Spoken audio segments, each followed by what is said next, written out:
करेंगे आज के वीडियो में बीपीएससी टीआरई 3.0 एग्जामिनेशन की कि इस एग्जामिनेशन की वैकेंसीज आप लोगों के सामने है और आप लोगों की जो फॉर्म फिलिंग डेट है वो भी आप लोगों की 10 तारीख से लेकर यानी 10 फेब से लेकर 23 फेब तक है।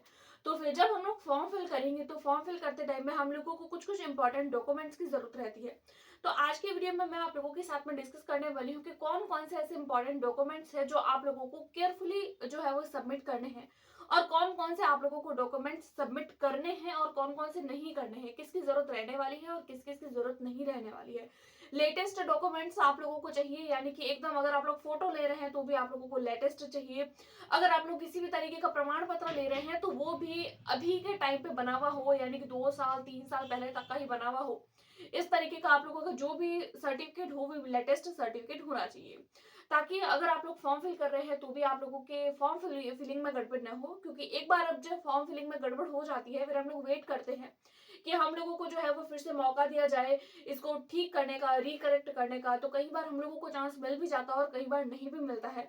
हम लोगों को अभी कोई दिक्कत नहीं आती है, एक बार का हम लोग एग्जाम दे भी देते हैं गलत फॉर्म के साथ में, गलत इन्फॉर्मेशन के साथ में। दिक्कत हमको तब आती है जब हमारे सिलेक्शन भी हो जाता है और जब हम लोगों को डॉक्यूमेंट वेरिफिकेशन करवाना होता है उस टाइम पे हम लोगों को बहुत दिक्कत आती है। फिर हम यहाँ वहां से भटकते हैं और देखते हैं कि कोई हमारे लिए जो है वो तीसरा रास्ता निकल आए। तो उससे अच्छा जब हम फॉर्म फिल कर रहे हैं तो फॉर्म फिल करते टाइम भी हम लोग केयरफुली फॉर्म फिल करें ताकि आगे हम लोगों को दिक्कत ना हो। तो फिर चलिए बिना किसी देरी के वीडियो को स्टार्ट करते हैं और एक एक करके देखते हैं कि कौन कौन से डॉक्यूमेंट्स हम लोगों को चाहिए। फर्स्टली तो आप लोगों को यही देखना होगा कि आप लोगों का आधार कार्ड सबसे पहली मेन चीज होती है। अगर आप लोग कोई भी फॉर्म फिल करते हैं तो सबसे मेन जो होता है वो आपका आधार कार्ड होता है। आधार कार्ड सबसे आप लोगों को सबसे पहले चाहिए क्योंकि आधार कार्ड की जो कॉपी होती है उस वो आपके लिए कंपलसरी है। आधार कार्ड के जो नंबर है वो आप लोगों के लिए कंपलसरी है। दूसरा अगर मैं बात करूं, 10th की मार्कशीट आप लोगों के पास में होनी चाहिए, सर्टिफिकेट होना चाहिए। ये सर्टिफिकेट क्यों जरूरी है? ये सर्टिफिकेट जरूरी है आप लोगों के डेट ऑफ बर्थ देखने के लिए। आप लोगों का नेम, जो भी आप लोगों ने 10th की मार्कशीट में नाम आपका है, आपका फादर नेम, आपका एड्रेस, आपका जीमेल, जो भी आप लोग 10th की मार्कशीट में आप लोगों के फिलअप होते हैं। जीमेल तो नहीं होता है हालांकि 10th की मार्कशीट में आप लोगों का खुद का नेम होता है, आपका फादर नेम, मदर नेम और आप लोगों की डेट ऑफ बर्थ। ये चार चीजें वेरी वेरी इंपॉर्टेंट होती है जो हम लोग 10th की मार्कशीट के बेसिस पर ही फिल करते हैं। तो फिर हर एक स्पेलिंग, अगर आप लोग इंग्लिश में दे रहे हैं, इंग्लिश में फॉर्म फिल कर रहे हैं तो हर एक जो है वो स्पेलिंग एकदम केयरफुली और अच्छे से देखिए। और फॉर्म जो है वो लैपटॉप में या फिर कंप्यूटर में भरिएगा, मोबाइल में ट्राई मत करिएगा क्योंकि मोबाइल में इस फॉर्म को हम नहीं भर सकते हैं। अगर भर भी लेंगे तो फिर आगे का जो प्रोसीजर है वो आप लोग नहीं कर पाएंगे, पूरा नहीं कर पाएंगे। भर तो देंगे लेकिन पूरा प्रोसीजर आप लोग नहीं कर पाएंगे। तो ये बात आप लोग थोड़ी ध्यान रखिएगा कि 10th की मार्कशीट के बेसिस पर ही आप लोगों को अपना नेम और डेट ऑफ बर्थ ये सारी चीजें फिल करनी है। उसके बाद में हम लोग बात करते हैं ईडब्ल्यूएस सर्टिफिकेट की। अगर आप लोग ईडब्ल्यूएस कैटेगरी से बिलोंग करते हैं तो ईडब्ल्यूएस का सर्टिफिकेट आप लोगों के लिए जरूरी हो जाता है क्योंकि ये वो सर्टिफिकेट होता है जिसका आप लोगों को बेनिफिट मिलता है आरक्षण के टाइम पे। तो आरक्षण अगर आप लोगों को चाहिए तो आप लोगों को अपना ईडब्ल्यूएस का सर्टिफिकेट जरूर लगाना होगा। अदरवाइज अगर आप लोग नॉर्मल जनरल कैटेगरी से है तो आप लोगों को ईडब्ल्यूएस सर्टिफिकेट की जरूरत नहीं रहेगी। उसके बाद में हम लोग बात करेंगे निवास प्रमाण पत्र की, यानी कि अगर आप लोग बिहार के हैं तो भी आप लोगों को जो है वो मूल निवास प्रमाण पत्र चाहिए। अगर आप लोग बिहार के बाहर के हैं तो भी आप लोगों को चाहिए क्योंकि ये वो चीज होती है जिसमें आप लोगों को आरक्षण दिया जाता है। बिहार के हैं तो आप लोगों को आरक्षण मिलेगा। अगर आप लोग कैटेगरी से हैं और बिहार के बाहर के हैं तो भी आप लोगों को जो है वो जितना आप लोगों की क्राइटेरिया फिक्स किया हुआ है उस हिसाब से आप लोगों को आरक्षण मिलेगा। तो एक तरीके से आरक्षण के लिए आप लोगों के लिए जरूरी हो जाता है आप लोगों का प्रमाण पत्र कि आप कौन से स्टेट से हैं, और कोई भी स्टेट का कैंडिडेट है वो इस फॉर्म को फिल कर सकता है। इस बात का आप लोग थोड़ा ध्यान रखिएगा। उसके बाद में हम लोग देखेंगे मोबाइल नंबर और ईमेल आईडी, ये किसकी भर है। तो मोबाइल नंबर मैं आप लोगों को यही सजेस्ट करूंगी कि मोबाइल नंबर और ईमेल आईडी आप अपनी खुद की लगाइए। कई बार ऐसा होता है कि हम लोग साइबर कैफे में जाते हैं और साइबर कैफे वाले के ही कॉन्टेक्ट नंबर दे देते हैं और उसकी ही ईमेल आईडी भर लेते हैं। एक बार का तो हम फिल कर लेते हैं लेकिन बाद में हमको पछताना पड़ता है क्योंकि हमारे पास में जो भी इंफॉर्मेशन आती है बीपीएससी से रिगार्डिंग उसी पर आती है, जो आपने ईमेल आईडी और जो भी आप लोगों ने कांटेक्ट नंबर दिए हैं उस पर ही आप लोगों के पास में इंफॉर्मेशन आती है। और आप लोगों ने नंबर दिए होते हैं साइबर कैफे वाले के या किसी और के जो आपके काम नहीं आती है, इसलिए आप लोग खुद की कांटेक्ट नंबर दीजिए, हो सके तो खुद के दीजिए वरना फिर अपने फैमिली में किसी के भी दे सकते हैं। और बात करें अगर आप लोग के पास में ईमेल आईडी नहीं है तो आप लोग बना दीजिए क्योंकि इस एग्जाम के लिए नहीं तो नेक्स्ट एग्जाम के लिए आगे भी हर चीज के लिए आप लोगों की ईमेल आईडी की जरूरत रहेगी।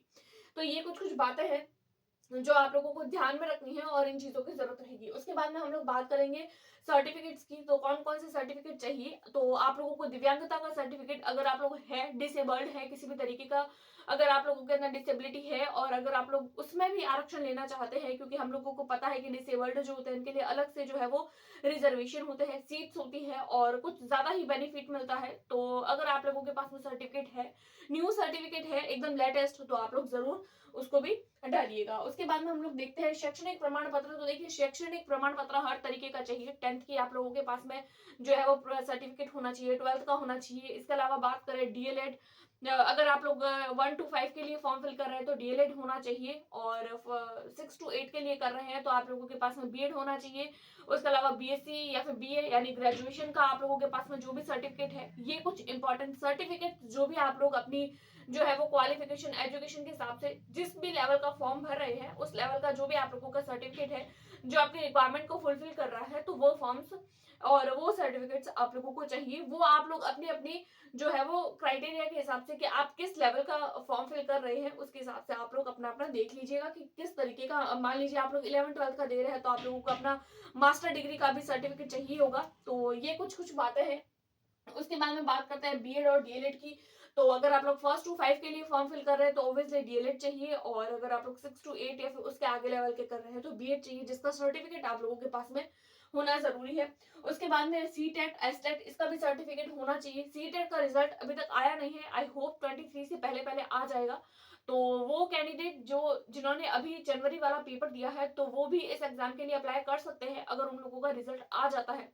रिजल्ट आता है तो आप लोग जरूर इस एग्जाम को फिल करिएगा, इस एग्जाम का फॉर्म फिल करिएगा, जो आप लोगों के लिए बहुत ज्यादा बेनिफिशियल होने वाला है। और आप लोगों के लिए जो है वो एक गोल्डन चांस है कि आप लोगों का रिजल्ट जो है वो बहुत जल्दी आप लोगों को आंसर की भी दे दी है और रिजल्ट भी आप लोगों के आने वाला है, तो आप लोगों के लिए एक बेनिफिट की बात होने वाली है। तो ये सर्टिफिकेट सीटेट का और एसटेट का एग्जाम जो है वो अभी तो करवाया नहीं है। पहले जो भी कैंडिडेट है पहले के, तो वो अपना सीटेट और एसटेट जो है वो जो भी आप लोगों की रिक्वायरमेंट है उस हिसाब से आप लोग रख सकते हैं। सीटेट का पेपर 1 पेपर 2 कौन से एग्जाम के लिए आप लोग अप्लाई कर रहे हैं तो वो आप लोगों को पता ही है। उसके बाद में देखते हैं लाइव फोटो आप लोगों को चाहिए, आपकी सिग्नेचर चाहिए। सिग्नेचर और फोटो जो है वो ऑब्वियसली आप लोग उस टाइम पे आपका लाइव फोटो तो है वो कर सकते हैं, और सिग्नेचर जो आप लोगों को चाहिए। तो ये कुछ कुछ इन्फॉर्मेशन थी आप लोगों को क्या क्या डॉक्यूमेंट्स लेकर जाने हैं। और इसके अलावा भी अगर आप लोग कोई भी सर्टिफिकेट जो आप लोगों के पास में है, लेकिन जैसे कि विडो कैटेगरी से है या फिर डाइवोर्स कैटेगरी से होते हैं या फिर कोई भी और अलग कैटेगरी हो जो आप फुलफिल कर रहे हैं और आप लोगों को आरक्षण चाहिए, क्योंकि सारे सर्टिफिकेट जो होते हैं वो मेनली आरक्षण के लिए होते हैं।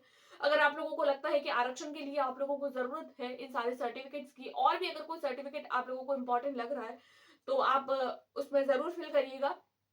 और इसके अलावा अगर आप लोगों को कोई और इन्फॉर्मेशन चाहिए फॉर्म फिलिंग को लेकर या फिर बीपीएससी को लेकर, तो आप मुझे कमेंट जरूर करिएगा। और फॉर्म फिलिंग को लेकर अगर कोई डाउट होता है तो आप लोग मुझे कमेंट जरूर करिएगा, मैं आप लोगों की जरूर हेल्प करने की कोशिश करूंगी। आई होप आज की वीडियो आप लोगों के लिए हेल्पफुल रही होगी। वीडियो पसंद आई है तो please like subscribe and share. Thanks for watching.